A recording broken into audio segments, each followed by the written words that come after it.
Nous voici maintenant dans le deuxième exemple du cours webscraper.io. L'objectif de cet exemple, c'est de pratiquer ce que l'on a vu dans l'exemple précédent. Donc cet exemple, si on scrolle un peu, on voit qu'il ressemble en tout point à celui de CMRH, avec quelques différences près, quoi. Donc, pour commencer cet exemple, la première chose que je vous invite à faire, c'est d'aller sur un navigateur et taper dans la barre de recherche CEDHYS. Voilà. Vous cliquez et vous tombez sur le résultat. Et sur le premier résultat, vous pouvez voir qu'il y a un onglet adhérent et on clique sur l'onglet adhérent. Voilà. Donc on est bien sur l'annuaire avec l'adhérent, avec les adhérents de cette association. Donc quand on est sur cette page, la première chose que l'on va faire, c'est d'essayer de voir quelles sont les données qui nous intéressent. Donc les données qui peuvent nous intéresser ici, en premier lieu, il y a le nom et le prénom de la personne. Ensuite, il y a la qualité, membre, vice-président. Et ensuite, il y a le logo de l'entreprise et peut-être l'image de profil du membre. Donc pour pouvoir récupérer les données, il faut aller sur webscraper.io, ou en tout cas, il faut aller sur... il faut utiliser le plugin WebScraper. Pour utiliser le plugin, on a vu qu'il y a deux solutions. Soit de faire F12 et aller sur l'onglet WebScraper. Voilà. Ou faire un clic droit et faire inspecter l'élément. Moi, j'ai un navigateur en anglais, donc ils me mettent inspect. Mais vous, ça devrait être inspecter l'élément. Et ensuite, on clique sur WebScraper. Voilà. Une fois qu'on est bien, ou en tout cas qu'on est au bon endroit, on va créer un nouveau sitemap. Donc là, on voit qu'on avait déjà créé un sitemap CMRH. Donc là, on va créer un nouveau sitemap, Create a Sitemap. Et on va renseigner le nom du site, ou un nom qui va nous permettre de le retrouver. Moi, je mets le nom du site, CEDHYS, et l'URL de départ qui est ici la suivante. Voilà, copier, coller. On crée le sitemap. Donc si le sitemap est bien créé, quand on clique sur sitemap ici, au pluriel, on devrait voir tous les sitemaps qui ont été créés. Voilà. Et donc, le sitemap CEDHYS a été créé. Donc, on clique dessus et on voit que le projet, pour l'instant, est vide, car on est sur le chemin route, mais on n'a aucun sélecteur. Donc, comme on n'a aucun sélecteur, on va commencer à en créer. Si vous vous rappelez bien, la première chose que l'on avait fait sur CMRH, c'est de créer un élément. Pourquoi on avait créé un élément? Parce que un élément nous permet de cloisonner des bouts de code, en tout cas de réduire le spectre, pour éviter de récupérer des données qui ne sont pas les bonnes, ou tout simplement, par exemple, si j'essaie de récupérer tous les prénoms et les noms, et que dans une des cartes il n'y a pas de nom et de prénom, on risque de se retrouver avec une colonne qui possède une ligne prénom en moins, ce qui risque de tout chambouler dans l'architecture du document. Donc, pour bien commencer, on va faire comme pour SEMrush, on va créer un nouvel élément. Voilà. Et le type, c'est pas texte, c'est élément. On va cliquer sur la première carte, la deuxième carte. Donc là, la proposition, c'est la suivante. Donc là, on a sélectionné toutes les cartes. On peut faire Element Preview. On voit que toutes les cartes ont été sélectionnées. Attention à bien regarder et à scroller un petit peu avant de continuer. Donc là, on voit qu'on a tout sélectionné, mais on voit aussi que on n'a pas sélectionné multiples. Et si vous vous rappelez, dans l'exemple de SEMrush, quand on n'avait pas sélectionné multiples, on avait récupéré dans le parcours que le nom et le prénom de la première carte et pas des autres. Donc là, si je clique sur Data Preview, il n'y a pas de données. C'est normal, on est dans un élément et on n'a pas sélectionné ni le texte ni les images. Voilà. Donc, une fois qu'on a créé notre élément, on peut se dire que on veut récupérer les données qui nous intéressent. Donc l'image, le prénom et le nom, en tout cas le nom et le prénom, la qualité et l'image de profil. Donc, la première chose que l'on va récupérer, c'est le nom. Donc là, je vais taper nom. Donc je veux récupérer du texte. Donc je garde le type texte et je vais sélectionner, essayer de sélectionner le nom. Donc là, j'arrive pas à sélectionner le nom et pour une raison simple, c'est probablement que la balise contient les deux éléments nom et prénom et qu'il n'y a pas de balise qui les sépare. Donc, pour voir ma théorie, on va cliquer dessus et on voit qu'on est sur le code HTML, voilà, que le prénom et le nom sont dans une balise H2, mais qu'il n'y a pas de balise qui les sépare. Il n'y a ni un span, ni d'autres balises qui puissent les séparer et qui puissent nous faciliter le travail pour les scraper, directement. Donc comme on ne peut pas les scraper directement, on va pour l'instant créer un ID, nom et prénom.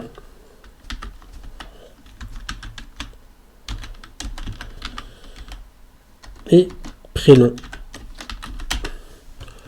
Voilà. Donc là, quand on fait Data Preview, on voit tous les noms et prénoms de la page qui ont été sélectionnés. Voilà. Ok, sauvegarder. Donc ensuite, on va essayer de récupérer la qualité. Donc on va taper qualité. Hop là. Donc là, on voit que l'on est uniquement dans la première des cartes. Il faut faire attention que le H4 se retrouve bien aussi ici. Donc dans certains exercices que l'on fera, le sélecteur ne sera pas forcément aussi facile. Donc il faudra vérifier que ici, cette balise correspond bien à la balise qui est dans l'autre carte. Voilà. Et pour l'instant, ça va. Et si on fait Data Preview, on voit très bien que l'on sélectionne la qualité de tous les membres.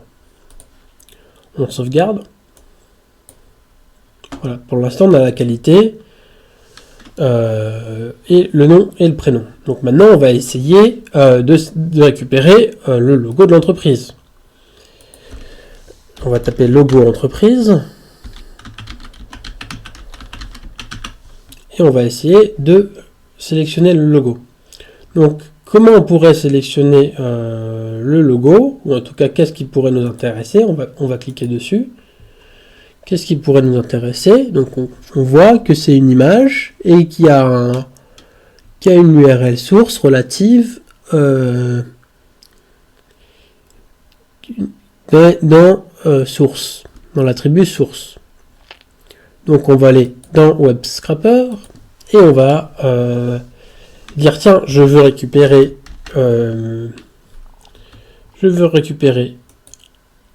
une image, mais qui a un type, qu'un element attribute source. Donc on va sélectionner le type element attribute et on va aller dans le nom et on va mettre dans le nom d'attribut src. Voilà. Donc, on va revoir, hop. Donc, le src ici c'est l'attribut. Donc là si je fais element preview, mince, nous voici avec deux images différentes. Donc on n'a pas envie d'avoir deux images parce que ça équivaut à rien du tout, quoi. Ça équivaut à rien du tout, ou on risque d'en avoir qu'une seule et pas l'autre. Donc, pour récupérer qu'une des deux images, on peut essayer de sélectionner l'image par sa classe.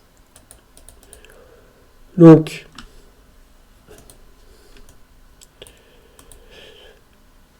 on peut essayer de sélectionner l'image par sa classe.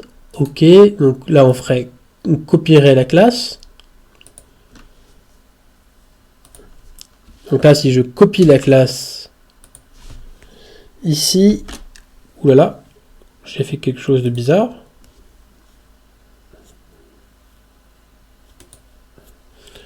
Ok, il faut que je recrée, j'ai fait un faux mouvement. Donc image logo.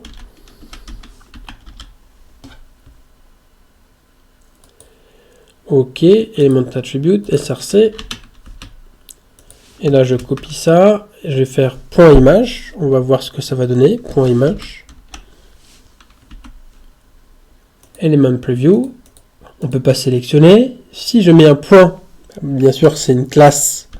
Donc, si je mets un point, ça donne quoi? Rien du tout. Et si je mets une div d'abord, voilà. Element preview non plus, parce que ici c'est pas un point, parce que c'est pas au même niveau dans l'arborescence. Il faut mettre un signe d'arborescence. Voilà, le signe d'arborescence c'est le signe supérieur. Donc là, si je fais element preview, on voit toujours pas. Donc probablement que la sélection elle est difficile pour moi à ce moment-là. Je ne suis pas arrivé du premier coup, donc on peut essayer de trouver une autre manière pour faciliter la sélection. Donc pour faciliter la sélection, moi je vous invite à cliquer sur l'image en question, faire un clic droit et faire copier selector. Donc quand je copie le sélecteur, je vais, pour le visualiser, le coller dans la barre de recherche. Donc, ça veut dire quoi de copier le sélecteur? En fait, quand on fait copier sélecteur, ça va nous copier toute l'arborescence de la page HTML à partir d'images. Ça veut dire que ce chemin-là correspond à l'imbrication d'images. Donc là, par exemple, on voit image. Ensuite, on voit un span. Voilà. Ensuite, on voit un div avec la classe SPTP member des. Ensuite, on voit une div supérieure, une div supérieure, une div supérieure. Ensuite, on revoit une div au-dessus, etc., etc., etc. Donc là, le chemin, c'est l'imbrication du code HTML pour arriver à l'image. Donc, comme WebScraper accepte de faire une sélection par arborescence, on peut copier une partie de l'arborescence et essayer. Voilà. Donc là, on a vu que j'avais oublié le span. Donc j'avais oublié le span, et si je fais Element Preview, on voit que je peux tomber, que je tombe directement sur l'image. Là, je mets SRC. Voilà, et si je fais comme ça, on voit que je récupère bien le chemin relatif des images, des logos. Voilà, je sauvegarde. Maintenant, on va essayer de récupérer l'image, en tout cas la photo du membre. Donc là, si je fais Data Preview, on n'a rien, c'est normal, j'ai pas sélectionné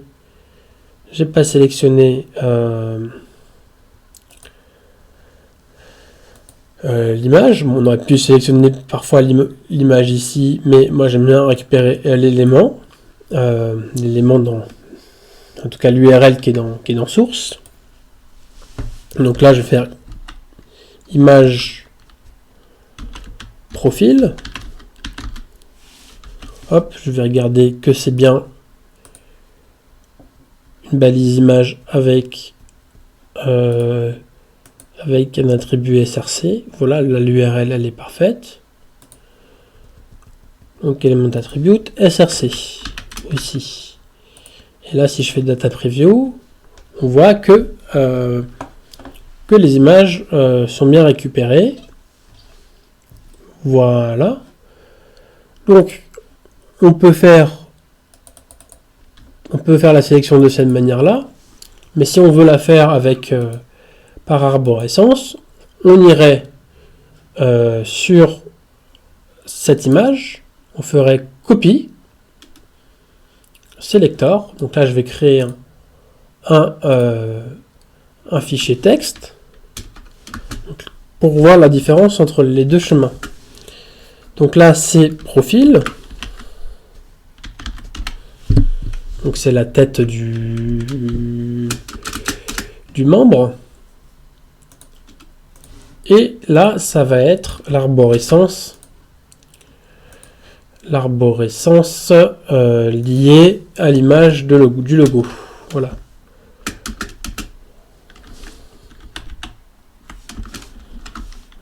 Du logo.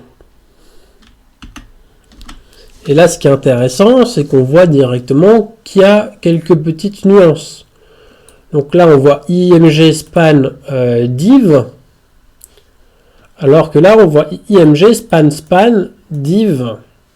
Donc l'arborescence est un peu plus importante à ce niveau-là que pour celle-là. Voilà, il y a un degré d'imbrication plus important, et c'est ce qui nous permet de différencier lors du scrap, en tout cas de la sélection, les deux images. Donc là, on va sélectionner de cette manière, par arborescence, et on va la coller dans WebScraper. Ou on pourrait tout simplement garder la classe STPP member.des. Voilà. Donc là, si je fais data preview, on voit, non, j'ai pas fait la bonne sélection. Je vais sélectionner à partir d'ici. À partir de là, voilà, data preview. Et là, on voit que je sélectionne les images d'une manière un peu différente que celle qui avait été décelée directement par WebScraper. Donc je fais je sauvegarde la sélection. Donc l'intérêt, encore une fois, de l'élément, c'est de cloisonner le code. Cloisonner la récupération de données dans chacune des cartes. C'est intéressant dans le cas par exemple d'une arborescence, par exemple, parce que c'est possible qu'il y ait une arborescence en trompe-l'œil, c'est-à-dire qu'il y ait une arborescence similaire dans une autre partie du site. Ça peut être une arborescence similaire pour les images qui serait dans un footer, par exemple. Donc, d'où l'intérêt de faire de diminuer le spectre et de créer des éléments, encore une fois. Donc, maintenant qu'on a les images, le nom et prénom et la qualité, on va aller sur route et voir si pour l'instant on a tous les éléments que l'on voudrait récupérer. Donc là, c'est le cas. Mais on se dit, c'est quand même dommage que l'on peut pas avoir le prénom et le nom séparément. Donc je vais vous montrer une manière de le faire, qui est un peu compliquée pour les novices, mais qui fait l'affaire. Donc pour avoir le nom et le prénom séparément, on va déjà éditer l'ID ici. On va enlever le prénom. On va enlever le prénom. Donc, je ne sais pas si vous voyez, ici, on a une case, un input regex. Donc, les regex, c'est quoi?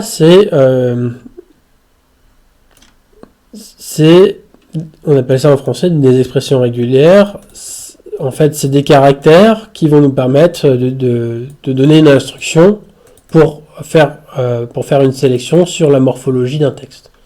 C'est un peu ça fait un peu bizarre probablement à l'oreille pour quelqu'un qui ne voit pas à quoi ça peut correspondre. Donc ce que l'on va faire, c'est que l'on va voir par la pratique c'est quoi une regex. Donc pour créer des regex, moi j'ai l'habitude d'aller sur un outil qui s'appelle regex 101. Voilà, regex 101. Donc par exemple, notre objectif ici, ce serait d'identifier des patterns, c'est-à-dire des régularités dans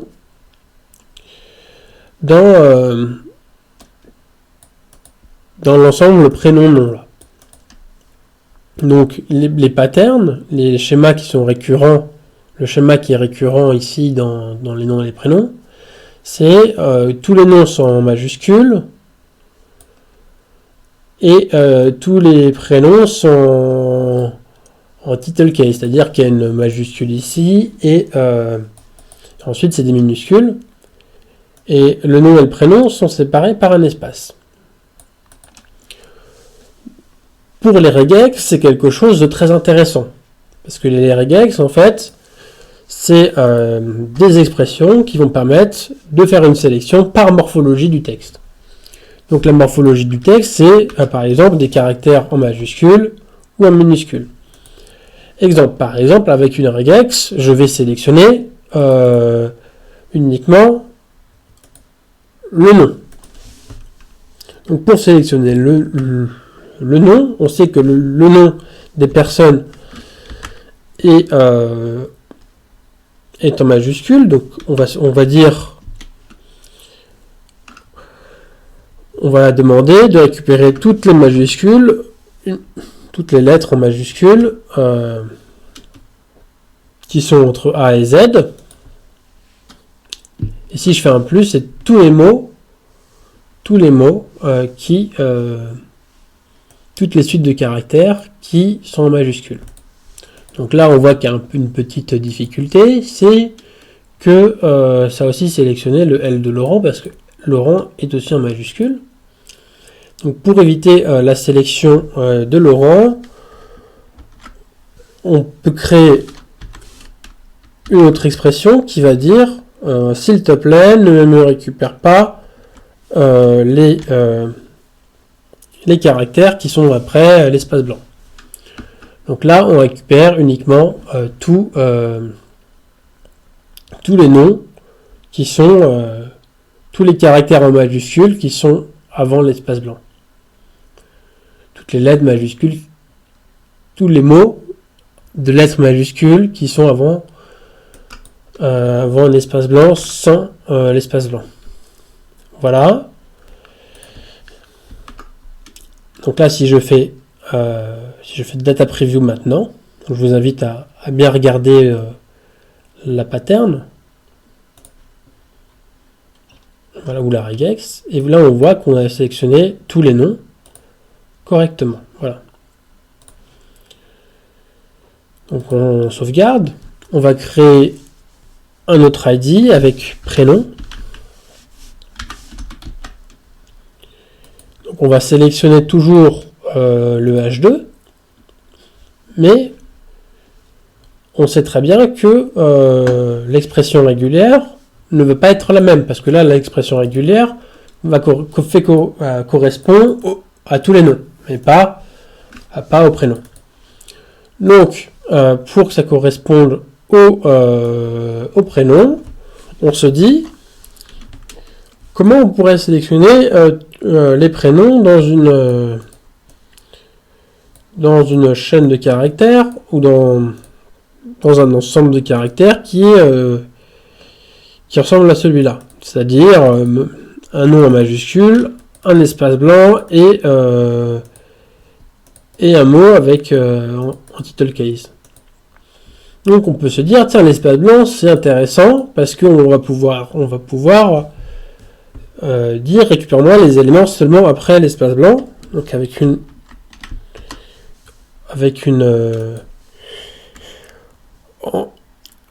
quand on parle de regex, les espaces blancs, on les identifie, on les sélectionne avec un anti-slash S minuscule. Et si je fais un S+, c'est-à-dire S+, là je dis en regex, récupère-moi en plus de l'espace blanc tous les éléments et caractères de mots. Voilà. Tout ce qui n'est pas blanc, tu me les récupères. Donc, là, ma sélection, elle est correcte. Mais il y a le petit blanc là que j'ai pas envie d'avoir. Donc, pour enlever le petit blanc, on peut utiliser une expression de ce type qui va dire récupère-moi tous les caractères non blancs sous forme de suite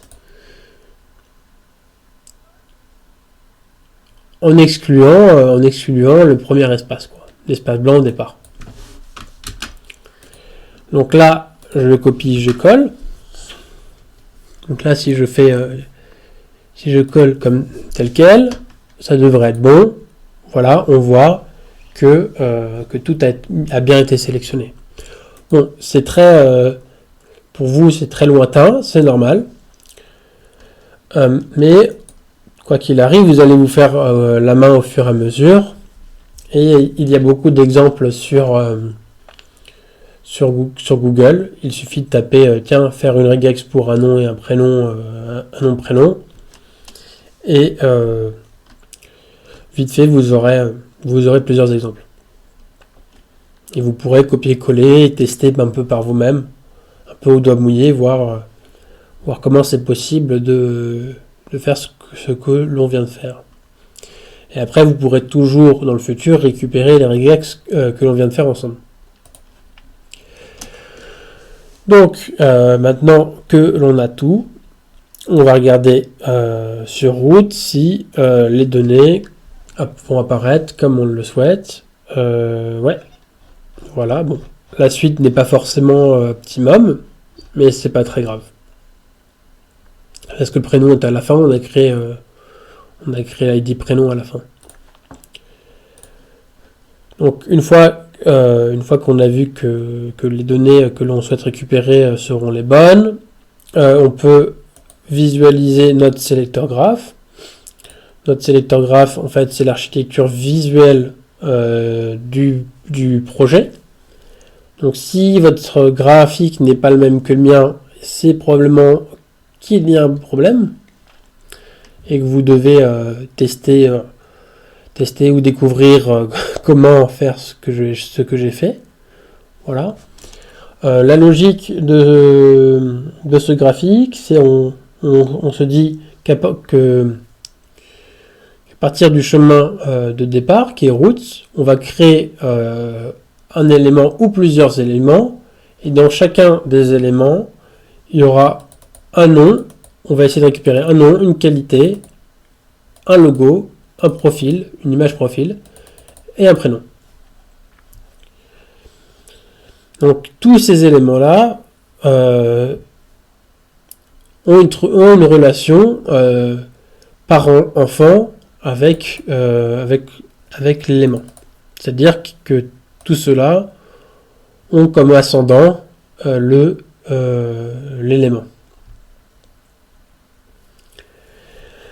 Donc on va revenir sur les sélecteurs et on va lancer le scrapping.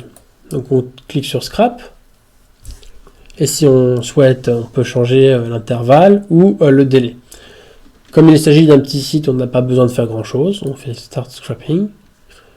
La page se lance. Voilà, c'est fini. On fait rafraîchir.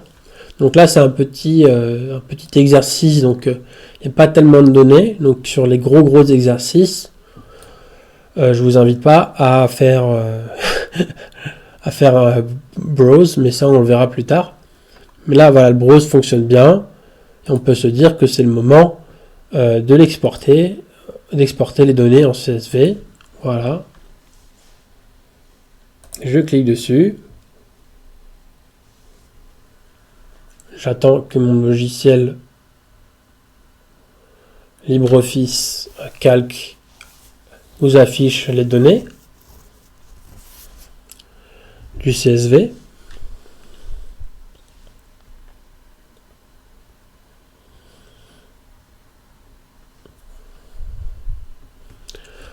Voilà.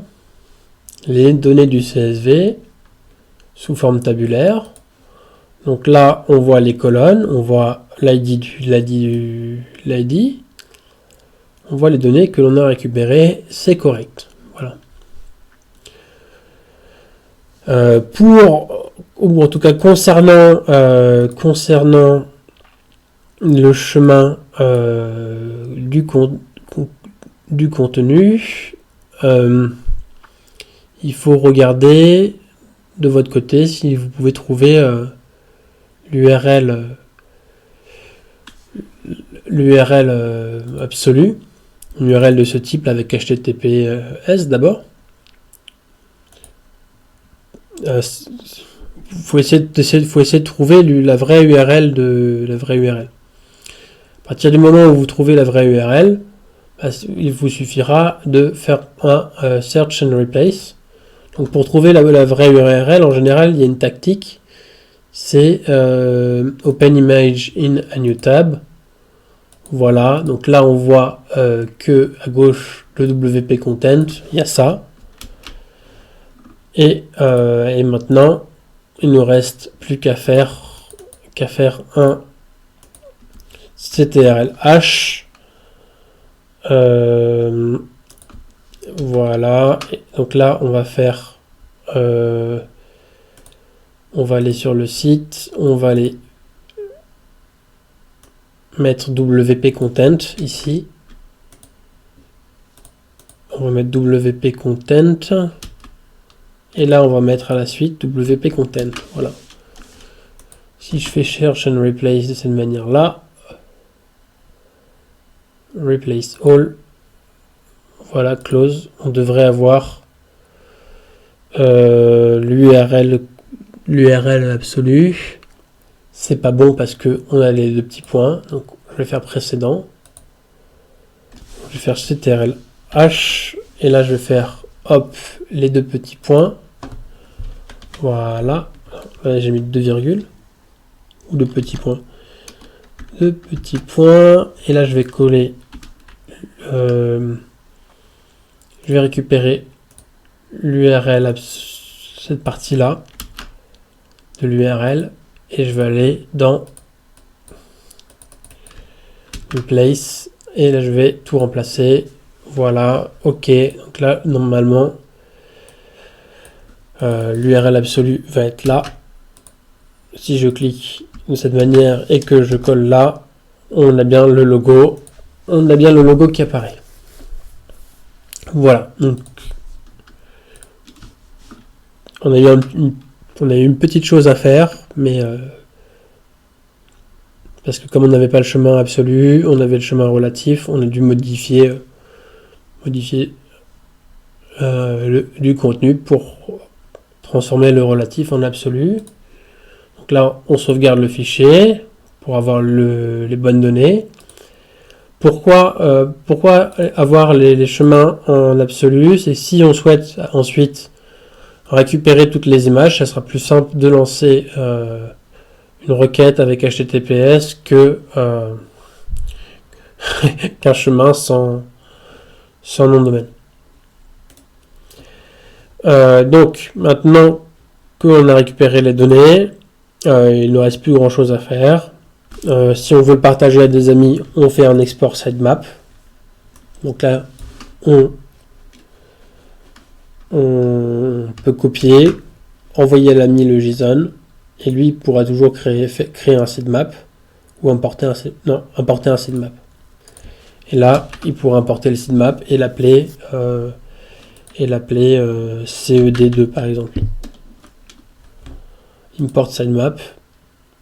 Voilà, donc là, on voit que c'est le même que l'on avait fait. Vous inquiétez pas, je mettrai un lien vers les sitemaps que moi j'ai pu faire. Comme ça, s'il y a quelque chose que vous avez raté, vous pourrez toujours le récupérer. Hop, je supprime. Donc voilà le deuxième exemple. J'espère que cet exemple n'a pas été trop dur pour vous. Dans la prochaine vidéo, on fait un peu le résumé de cet exemple. Et dans la vidéo qui suivra ensuite, on verra un exemple un peu plus poussé. Et on verra dans cet exemple notamment la pagination. Comment faire pour récupérer des données sur un site où il y a plusieurs pages. Et là, on va commencer à avoir la puissance de WebScraper.